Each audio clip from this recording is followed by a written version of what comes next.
This is Ari Koretsky, and welcome to Jews You Should Know, introducing the broader community to interesting and inspiring Jewish men and women making a difference in our world. Some are already famous, some not yet so, but each is a Jew you should know. And we are back with another fabulous episode of Jews You Should Know, this week featuring Janice Weinman, the CEO of Hadassah. One of the really cool things about this show is that I have the unique opportunity to meet with great institutional leaders and people heading up famous and world-renowned organizations. And I also get to speak with people who are much more under the radar. As we say in the introduction, some are already famous, some not yet so. And I love highlighting these perhaps unsung heroes of the Jewish community, or not yet known. This week, though, falls into the former category, someone who heads up one of the most prominent organizations in the Jewish world, a name that needs little introduction to most people, and that is Hadassah, as I noted. Hadassah, of course, is a hospital in Israel and a huge Jewish women's organization, a benevolent society of sorts, based in the United States, but supporting Israel and all kinds of wonderful causes within the Jewish world. I actually had the chance to interview another Hadassah representative a while back already. Dina Kraft is the host of the Branch, which is the Hadassah podcast, bringing together people from the Israeli side and the Palestinian side who are engaged in joint ventures of various respects and highlighting those stories. So I knew a little bit about Hadassah from there, but here we had the opportunity to really speak to the leading figure in the Hadassah movement. And I think you'll really enjoy. Janice not only runs Hadassah, but has an incredible career story that led up to her engagement with this Jewish organization. We'll hear all about that today. Meanwhile, follow us on social media at Jews You Should Know, spelled out fully on Instagram and Facebook. Jews You Should Know with the letter U on Twitter. Subscribe wherever you might be listening, whether that's Apple Podcasts, Google Podcasts, SoundCloud, Spotify, Stitcher, Overcast, any podcast platform. Please spread the word. Let others know about the show's existence and also that they can and should subscribe wherever they find it. Email with comments or questions, jewsyoushouldknow@gmail.com. And now to our conversation with Hadassah CEO, Dr. Janice Weinman.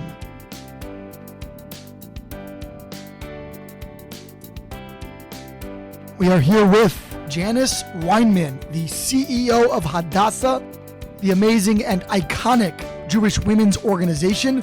Actually, the second time we have featured a Hadassah representative, we had Dina Kraft, the founder and host of the Branch, which is the Hadassah podcast. A really cool podcast that they do.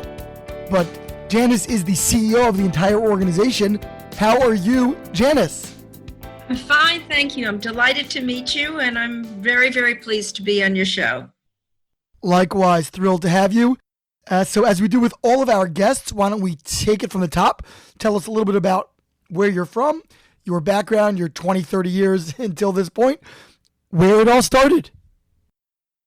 Sure. I wish my childhood were 20 to 30 years ago, but be that as it may, I was born in London, and we moved to America in 1948 to the Upper West Side. Except for the times that I've lived in other parts of the country, such as Washington, D.C. and Boston, the Upper West Side has been my home, my community. I used to live a little further uptown, and now I live just 10 or 15 blocks away from where I grew up. My family was an interesting one. My parents came to the United States after the Holocaust. My father was very much not a victim, but certainly a survivor, I should say, a survivor of the Holocaust. He lost his entire family in Auschwitz. I never knew that till I went to Theresienstadt many years ago, because he never talked about it. My mother left, he was from Prague, my mother was from Vienna. She left Vienna and worked her way through the Holocaust till ultimately she came to London, which is where she met him, and which is how they got to know one another, ultimately married, and had me. Do you know much about the character of their Jewish upbringing? Did they talk about the towns where they were from and things like that? My mother was raised in Vienna, my father in Prague. My mother had a very Orthodox background. She was very, very committed to both her religion, but also to Zionism. She was a big follower of Jabotinsky. She she really believed in the real thing, so to speak. My dad grew up in a more assimilated Jewish household. Although his family was very involved in their synagogue, they actually made, as a project, they made the curtains for the synagogue. They were very involved in the sisterhood and so forth. They were somewhat assimilated, more so than most other Jewish families that you probably have had on your show. They were very, very much into business and the arts. My dad was involved in writing the Constitution of Czechoslovakia before the war, which was really the most democratic country, at least in Europe at the time. And he wasn't a lawyer, he was a businessman, but he was so committed to the principles of democracy that he was very involved in that. After he went through some very, very difficult times during the Holocaust, he then joined the army. He joined the Czech army, which became the French army, which then became the English army. He fought at Dunkirk, and he demobilized to London. It's interesting because he was always on the front lines.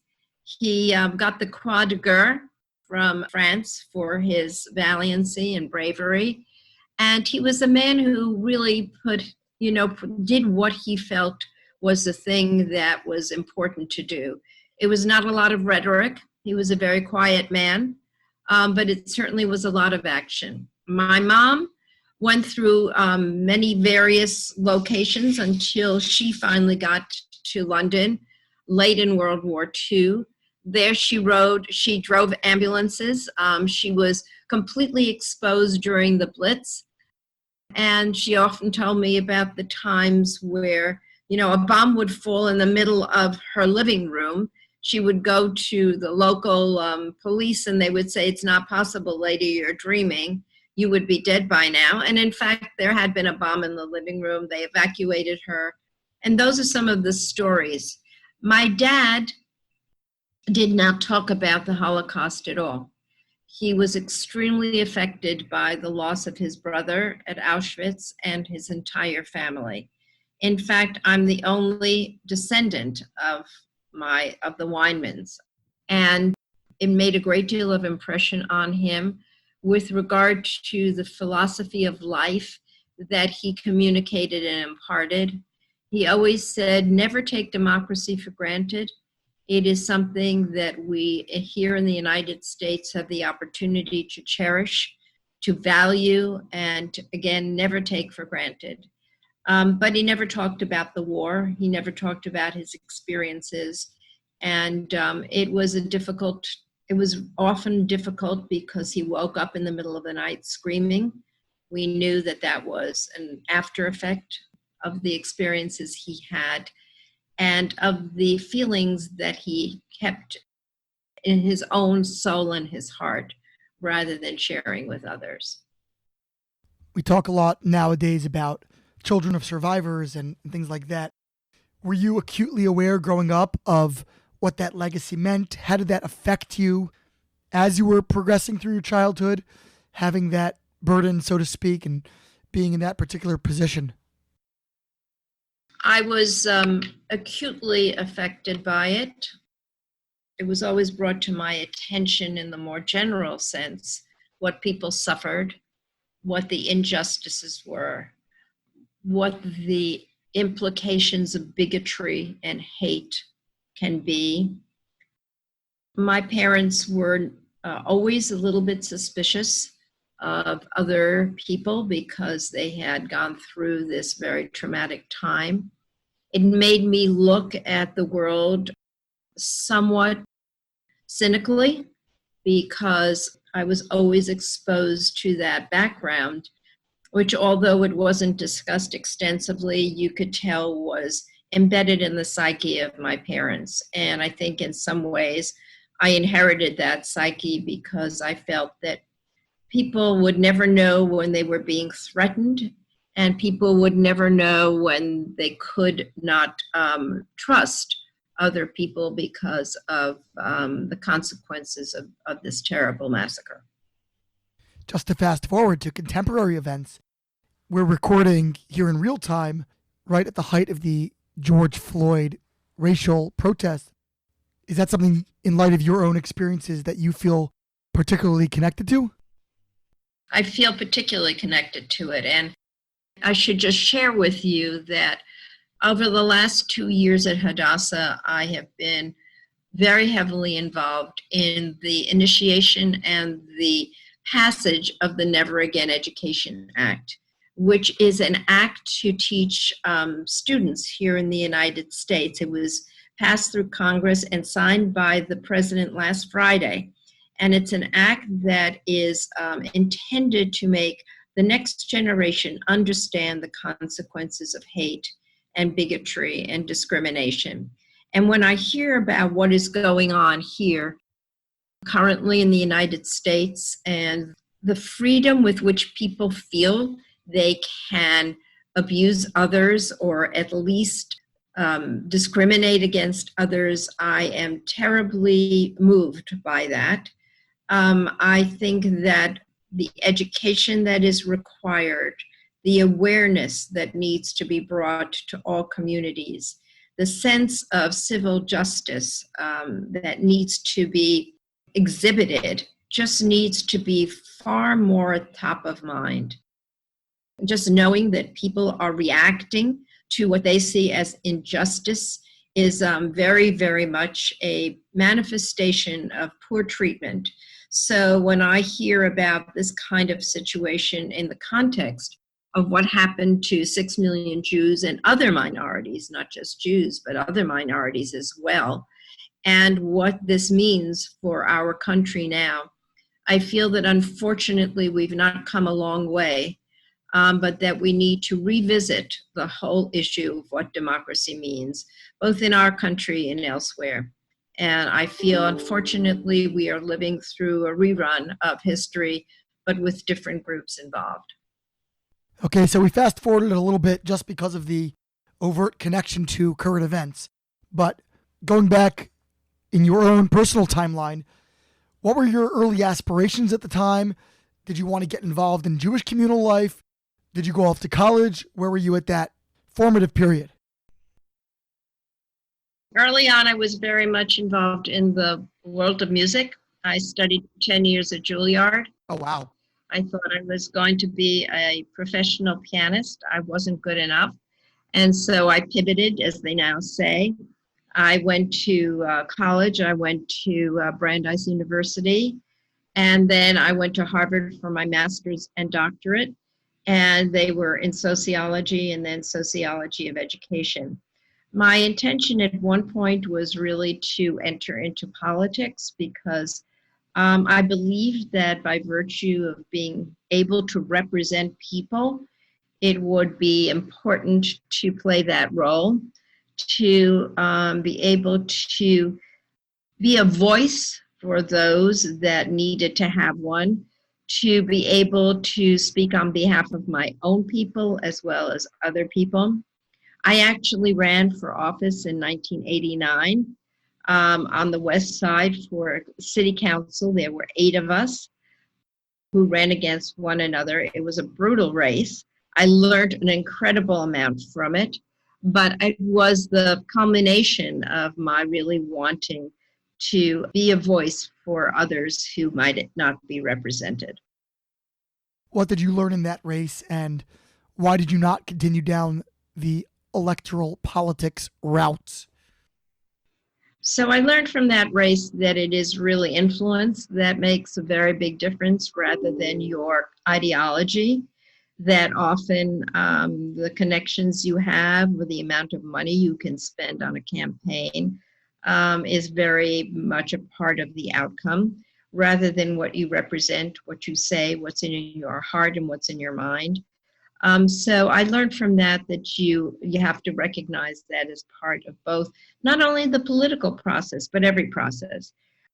There's a great deal of things that are not substantive per se, but are part of the overall scenario that you have to be mindful of.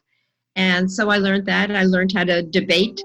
I learned how to represent my point of view under a lot of challenges and pressure when you're up against 7 other people and you have to make your case. So it was really a wonderful experience. I also met so many people who were willing to come out for a person that they had trust in. I think that that's what's so critical in our democratic process, that others are willing to give up their time, their resources, their efforts, if they believe in someone who can, in fact, reflect and represent what they need and how to get there. And I think that that's an incredibly important lesson to learn. And I value it because I think that by and large, American people are very generous. They really want to give to others where they think that there's a future, not only for themselves, but for other people as well. After your doctorate at Harvard, did you consider entering the academic world, toiling in that more theoretical pasture, so to speak? What were your feelings about that particular avenue? So I did enter the academic world many times, actually. I was the provost at the Fashion Institute of Technology in New York City, which was an amazing experience because it combined both the academic with the technical, the academic with the vocational. I was responsible for the whole academic side of the house. So I really was involved in academia, but I didn't teach per se. I was more the administrative head and providing direction to the organization, the institution, I should say. Did you have an interest in fashion? No, my mother was a designer, but I had no interest in fashion. But here again, it was the opportunity to create collaboration, cooperation, a sense of vision, a sense of direction for an institution that was really growing. FIT started out as a 2-year vocational school. It turned out to be an academic and vocational school. It then offered the bachelor's degree. And during the period of time that I was there, we launched several master's degree programs. So that was a wonderful experience. I also was the executive vice president at the College Board, which, as you know, has a very deep academic commitment, which was a very different experience. Being the executive vice president of the College Board was really a combination of content and business, because you had to be involved in what was academically appropriate and academically viable for to know the strengths and weaknesses of students. At the same time, the College Board ran a big business, as you can imagine, by selling the SATs, by selling advanced placement, by having curricula that it offered and provided, by having dealing in financial aid. It was a very, very large business. It still is. But again, it was the opportunity to work with professors and with teachers and with admissions officers and financial aid officers in trying to meet the needs of students, in trying to make the transition from high school to college meaningful, not just administering a test. And so I got to know the subject matter of those tests pretty well from the academic community, both the higher education community and the high school community, and at the same time try to run an organization that was responsive and responsible, and at the same time made some money. Maybe when we're done, you can offer some tutoring to my son. He could use a little help with SAT prep. I don't think so. It's interesting that you ran that organization, again, in light of current events. We had the recent news that California would be dropping the SATs as a benchmark or a barometer to get into school. We had the major cheating scandal a couple years back with all the famous actors and so forth paying people to take SATs for their children to get them in to the great schools amidst this hyper-competitive environment that's been created and into which standardized testing plays a part. What's your perspective on all of that? It's very interesting because the SAT was started very long ago, and it was started as an outgrowth of Jews being discriminated against at Columbia, which is an interesting piece of information. The purpose of the SAT is really to be an equalizer. It's not intended to provide for elite. It's intended for those who might be somewhat discriminated in high school by teachers or by guidance counselors or admissions officers to be background blind, to look at what this person has done and to see whether or not they are qualified. Now, the industry, so to speak, has changed dramatically because there are people who are being tutored, and they're usually the higher end people, the higher income people. And consequently, the whole purpose of the SAT has been completely upended. But as a concept, the SAT is really intended to be a mechanism to be able to know who really is qualified or not, to be colorblind, to be background blind.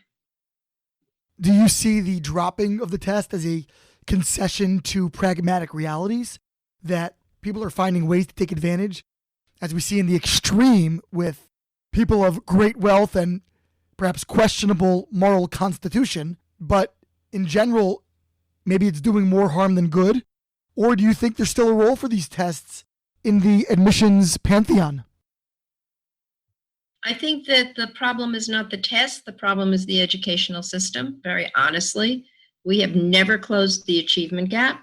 And were we to do that, I think that the test would be much fairer in terms of the outcomes. So I think that these terrible scandals that took place, those are just a few people. They are not really representative of a large base of people. And they have really made the test be subject to a lot of inquiry and a lot of skepticism. But I think that the more important part is that we really need to improve our education system. This has been going on for years, where people have said that the achievement gap between Blacks and Latinos and as one group and whites and Asians as another has never been really addressed. And were that to be addressed, I think that would be the solution to the issue, not whether or not we have the test. I know we're going a bit far afield here, but while we're on the topic, do you have maybe a 30-second remedy to these societal ailments? I know some strongly promote bringing competition to the education space in the form of vouchers, charter schools, etc. Others vociferously oppose that. Do you have a general approach that you think would bring some improvement to the inequalities that exist out there? Yes, I do. I really feel strongly in public education. I think that there are two things that we need to be done. There need to be high standards for all students, and there's got to be much better teacher training in this country to have teachers know how to help students, all students, reach those higher standards. So moving along, you were obviously at a great high point in terms of professional achievement. Were you concurrently volunteering in Jewish organizations? Were you involved in your local synagogue, in Hadassah for that matter, and so forth? Or did you really only get engaged in the Jewish world once it became your actual vocation later on? No, since around 1980, I've been involved very heavily in the volunteer side of the Jewish world. So I early on was part of the Jewish Community Relations Council of New York. I have been in part of that organization since 1980. I created a subgroup called Women for Women. These were Jewish women who were liaisons to the wives of the United Nations ambassadors so that they could provide them with a perspective on what Jews are like It's was a subgroup of JCRC, and I led that for around 10 years. And not only was it intended to expose these wives of the UN ambassadors to what Jewish life is like and that we don't have horns, but also to talk to them about policy, those policies that their husbands would be facing when they voted at the UN. Now, we don't know whether it made much of an impact because they get their directions from their home country, but at least it kind of softened of their view of Israel. I love that because it really speaks to the fact that every ambassador is, at the end of the day, just a human being, right? And presuming that he is a male, which was probably the case most of the time from many countries around the world. So then he likely has a wife at home. And if you can influence her and make an impact there, you can actually make a major change in the perspective of the ambassadors themselves. Such a creative, out-of-the-box strategy. It was great. And I don't know how much good we did, but we certainly tried, and we may have met. And, we used to go to their homes for dinner. We became close with these women.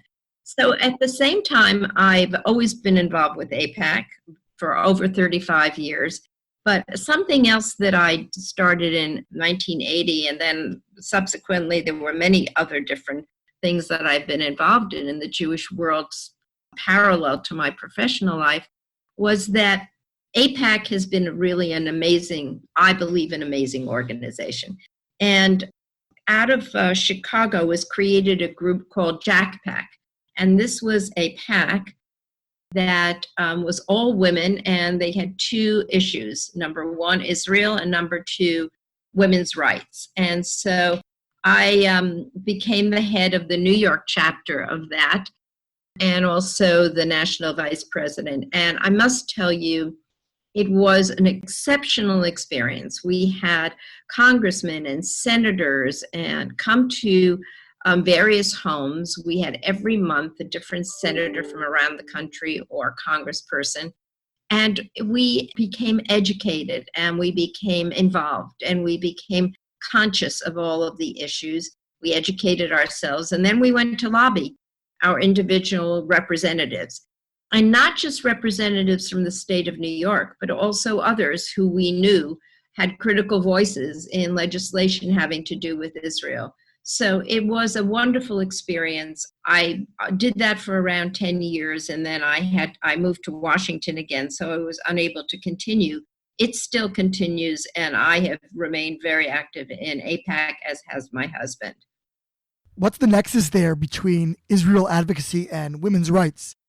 Was there any overlap there, or they were really separate agendas? No, there wasn't an overlap. It was a two-pronged agenda, but it brought a broader base of women because there were some senators and some congresspeople who were opposed to women's rights. And this was a way to bring women who cared about Israel to the table about a second issue that meant something to them. Got it. So they're kind of just affiliated in the sense that people who had multiple issues they cared about would bring these under one umbrella. So eventually you chose to hitch your professional wagon to the horse of the Jewish world, if I can use that analogy, perhaps somewhat inapt, but why did you choose to make that pivot, as you say? You were making a tremendous impact in the professional world, obviously, at a very high level, and you were also a active lay leader in Jewish causes. So why shift into the full-time professional Jewish service? Well, Hadassah, I did not ever think of becoming the CEO of Hadassah.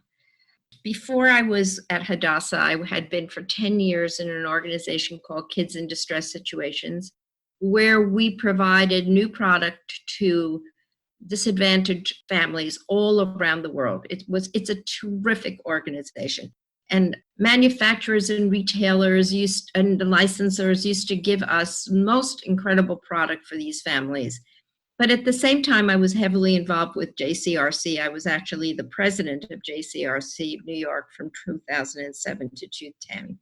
And Hadassah came along, and at first I was quite surprised and I was quite taken aback. But I said, this is the perfect culmination of my career and volunteer work. It allows me to bring together both strands of what I do of my life.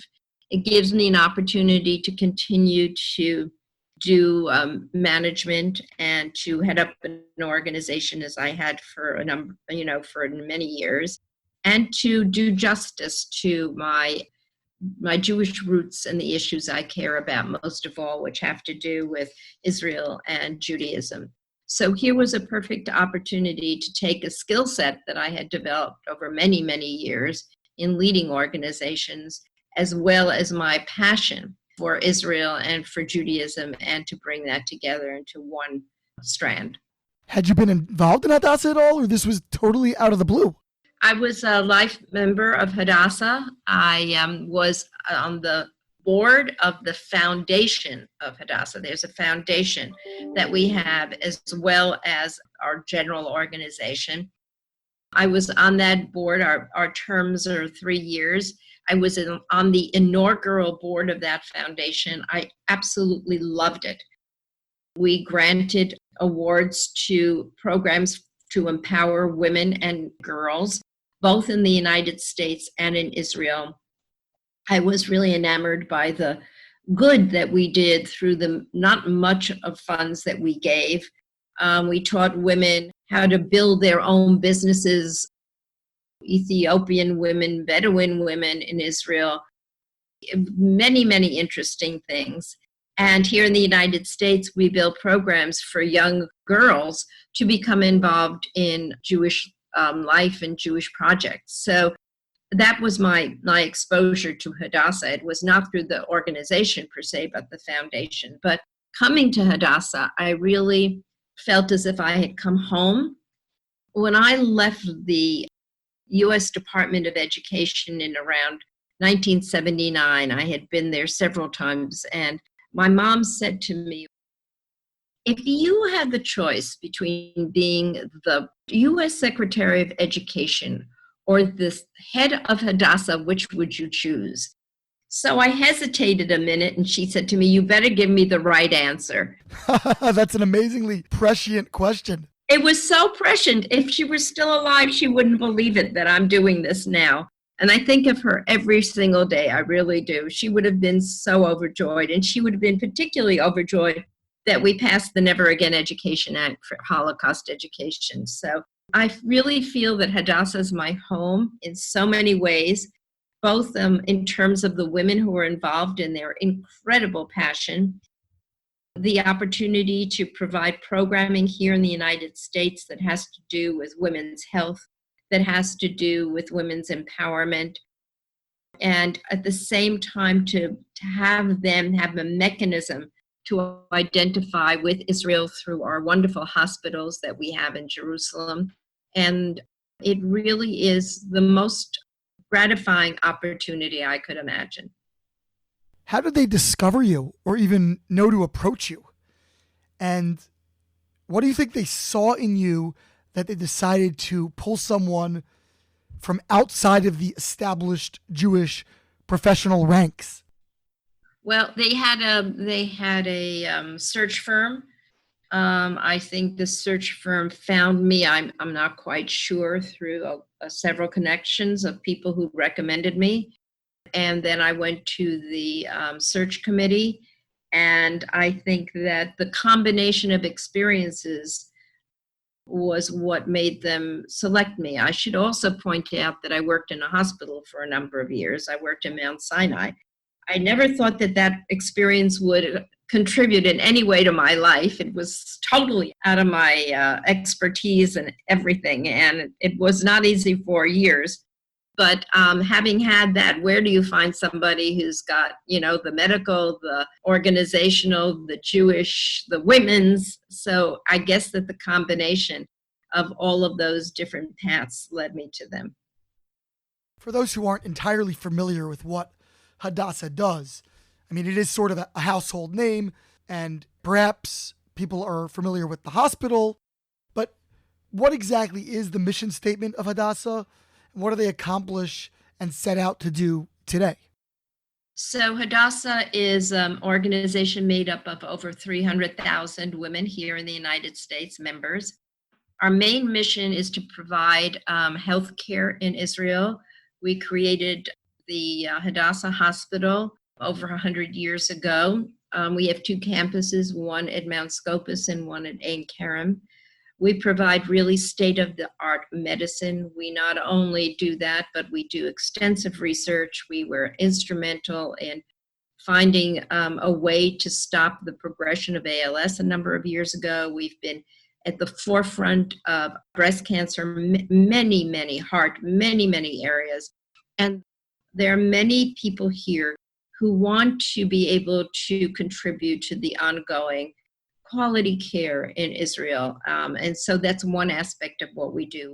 What's interesting is that that's not focused on just women per se. No, not at all. It's healthcare. And with regard to women, we do service our 300,000 members here in the United States. So we have programs on women's health.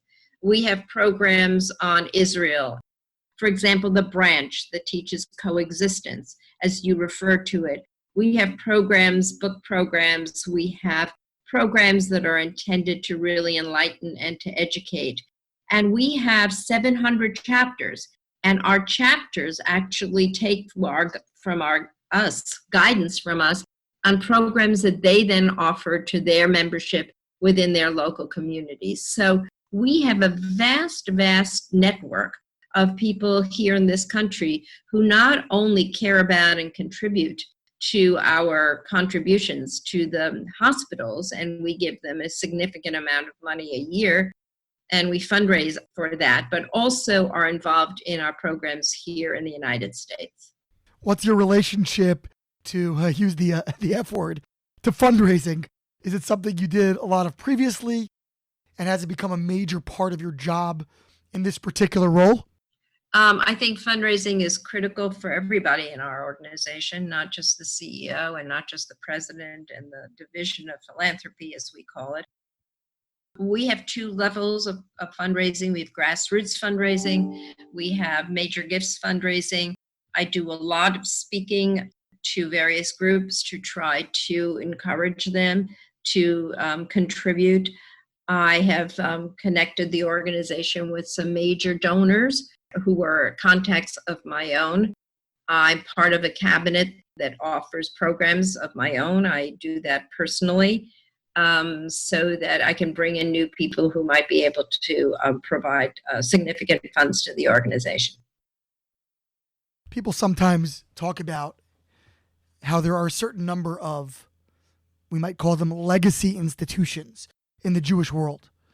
These larger and older established organizations that some people feel have perhaps run their course. Maybe they once served a vital role, but that could have been decades ago. As a steward of one of these major institutions, how do you avoid the pitfalls of stagnation? How do you keep from becoming an also-ran, so to speak, and stay relevant in an ever-changing world so that it's as fresh and as necessary as ever? You know, it's a very good question. And we are referred to sometimes as a legacy organization. And we are challenged by that. So there's several ways I would respond to you. First of all, we're trying very hard to get younger women involved in our organization. And one of the ways that we are relevant and continue to be relevant is through the very strong advocacy role that we play. So we may be a legacy organization, but we were the organization that led the whole process for passing the Never Again Education Act. And as such, we have younger women who want to have their voices heard. We have a special niche that allows us to really deal with legislative issues that some other organizations might not. And so that's a very strong part of remaining relevant. Secondly, we are constantly changing the nature of our programs. So we have programs that are much more user-friendly, that are much more interesting to younger people. We have very provocative speakers. We have provocative issues that we now bring to the table.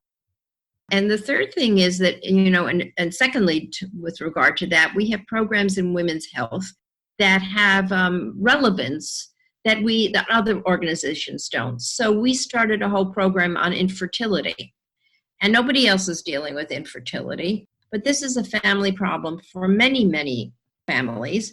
And it's an issue that you can view through a medical lens, through a Jewish lens, through a personal lens. And so if you constantly refurbish what you are working on, what you're offering, what you're addressing as an important issue, you may remain relevant. And that's what we've been trying to do. In starting to wrap up, you had a really storied and illustrious career leading up to your involvement at Hadassah. So that said, given that you did come in with so much in terms of credentials, in terms of life experiences, in particular professional life experiences, how then has this role of the past number of years shaped you? How has it made an impact on you, given what you had already accomplished throughout your career? I think Hadassah for me has been really a culmination of everything I've done before. I've learned an incredible amount from Hadassah. If you consider that there's so many women who have a point of view and a passion and have expressed there that in what they do and how they do it, I've learned a lot from them in terms of what that means in making things happen, that their commitment translates into action. Their action translates into some real results. And seeing how they mobilize one another, how they reinforce one another is really a model that I've learned from. I should also say that working at Hadassah has taught me the value of volunteers and staff working together. Most of the organizations that I was at previously that were primarily staff run, and although we had boards, they were not as involved as the volunteers are at Hadassah. And I think, we are viewed as a legacy organization partially because of that, because people don't understand the value of volunteers in the whole scheme of things. They see them as maybe a burden or whatever. But the fact of the matter is that when people are working for an organization out of their heart, rather than out of a professional commitment, you really learn from them about what drives an organization and what really matters in terms of a commitment to Israel, to Zionism, to women. It really is far more authentic and far more powerful. And I've learned a lot from that experience in and of itself. What are some of your goals, perhaps unrealized dreams, that you'd still like to see implemented during your remaining tenure at Hadassah? One of the things that I and others share is a desire to reinvigorate some of our youth programs in Israel. We have Youth Aliyah in Israel, which are villages for disadvantaged youth. We really would like to see that continue to grow and flourish so that our legacy is not just medical care, but also care for those who are disenfranchised and for those young people who might learn through our villages, which have been wonderful. So that is very much an area that needs to be continually nurtured. And I think that's an important part of the future of Hadassah. Where could people learn more about Hadassah's work? Obviously, they can just Google it, but are there any websites or social media channels that are particularly well suited to highlighting the Hadassah mission, activities, and so forth? Yes, our website is www.hadassah.org. HADASSAH.org. 1D, 2 S's. 1D, 2 S's. And we have a very vibrant website. And from there, there's much to pursue beyond just what I have described. Dr. Janice Weinman, Hadassah CEO. Thank you so much for joining us. Thank you. It was my pleasure. And I look forward to seeing you again, Ari. Thank you. This has been Ari Koretsky on Jews You Should Know. Please visit us at JewsYouShouldKnow.com and subscribe at iTunes, Stitcher, or wherever you consume podcasts. Find us on social media at Jews You Should Know. If you'd like to become a supporter of this podcast, we would greatly appreciate that, and you can do so by visiting patreon.com. That's patreon.com/Jews You Should Know. Finally, if you have enjoyed this podcast, please leave us a review so that we can continue to grow and introduce many more people to Jews You Should Know.